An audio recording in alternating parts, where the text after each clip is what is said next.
We got an ICP Commercial 3-phase. It's a Heil unit. Straight cool unit.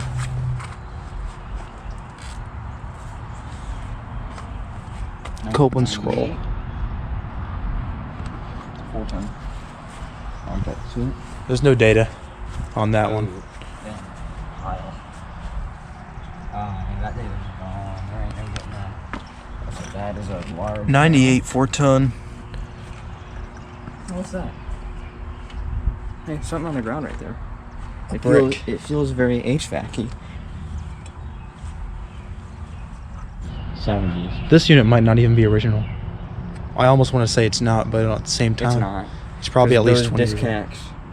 They look like they're from the 60s.